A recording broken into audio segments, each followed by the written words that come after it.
In the beginning was the story you get older and you realize there are known swears, just stories. And how we love them. Garrison Kaler, the universe is made of stories, not atoms. Muriel Rukeyser, not atoms. Of course it is made of atoms.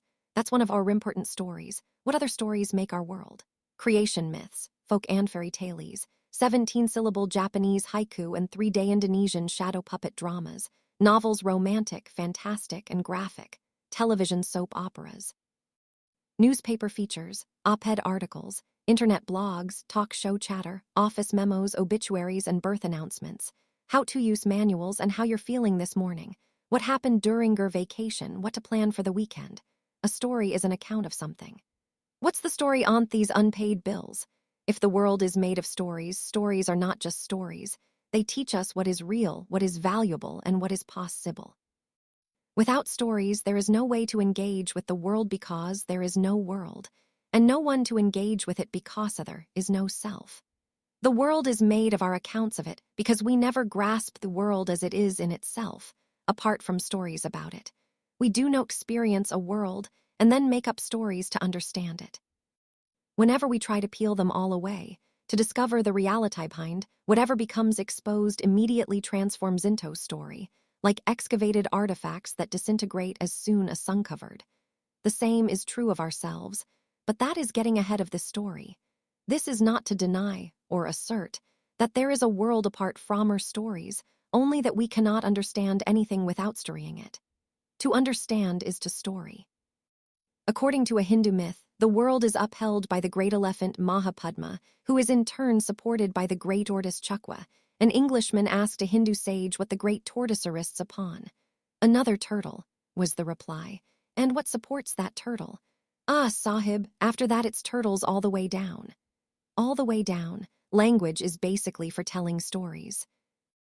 A gathering of modern post-industrial Westerners around the family table, exchanging anecdotes and accounts of recent events, does not look much different from a similar gathering in a Stone Age setting.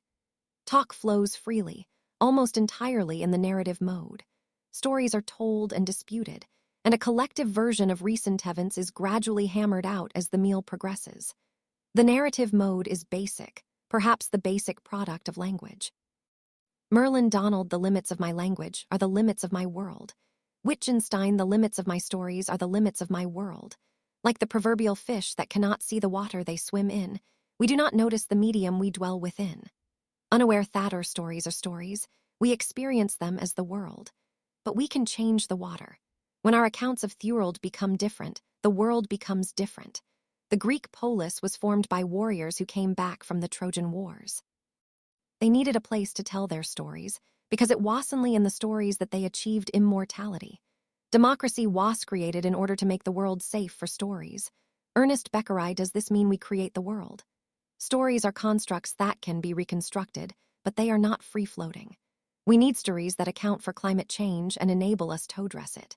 We cannot simply unstory global warming, although some fossil fuel companies have tried. Reality is what doesn't go away when you stop believing in it.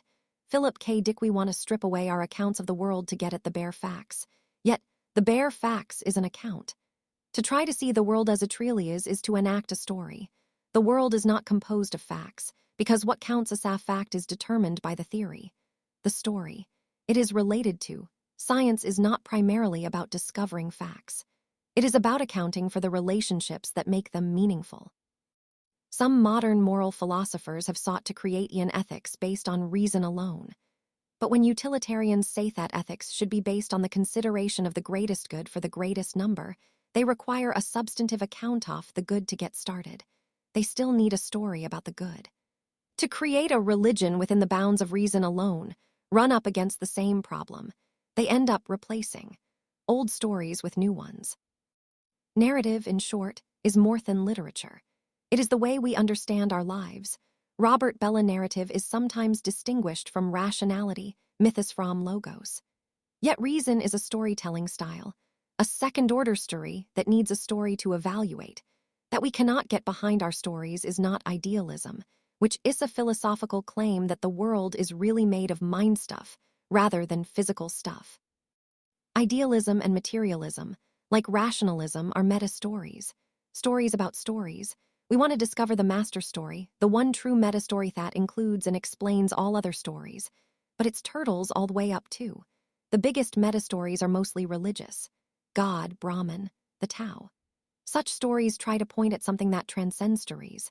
Yet a meta-story cannot get outside itself to explain their relationship between stories and that, which is outside stories. A Zen metaphor warns us not to take the finger pointing at Hamun for the moon itself. But the moon itself is also not the moon.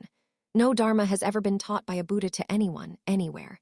Nagarjuna I to say that we can say nothing about nirvana is to say something about nirvana. Whereof we cannot speak, thereof we must be silent. Wittgenstein not speaking may be part of a story, even as the pauses in music are part of the music. Sound need not break the silence. It can be an expression of the silence. Do stories take place in space and time, or a place and time, in stories? Newton's objective space and universal time is a story that ordinarily works well enough, but it cannot account for black holes or subatomic particles.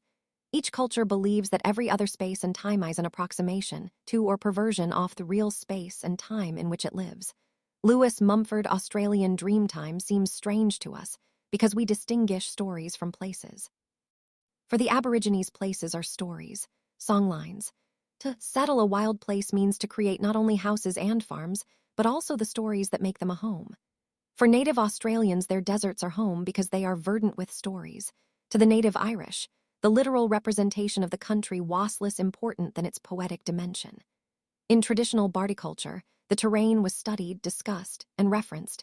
Every place had its legend and its own identity. What endured was the mythic landscape, providing escape and inspiration. R.F. Foster Place stories are essential to non-modern cultures. The more homeless stories of modernity weakened such accounts with fiction of ownership and property. Today our most basic story about place. Landscape is a palimpsest, a manuscript on which more Thanon text has been written, with the earlier writing incompletely erased. New Amsterdam, New York, New Jersey, New Orleans. European colonists settled the New World, not only by expelling the Indians, but by restoring the land with Old World nostalgia and ambitions. As white men's guns and diseases decimated the natives, the forests and soil of the New World became defenseless against imported stories about the profits to be made in skins, timber, and crops. Part of the most restless, rootless story of all, the liquefying power of money that can transform into anything you want. Once the power of the place is lost to memory, myth is unrooted. Knowledge of the Earth's processes becomes a different kind of knowledge, manipulated and applied by man. Sean Cain-do stories alienate us from nature or embed us in it. Being natural is a role in a story. No return to an unstoried nature is possible, since such stories depend upon dissatisfaction with few natural alternative, civilization, technology, etc.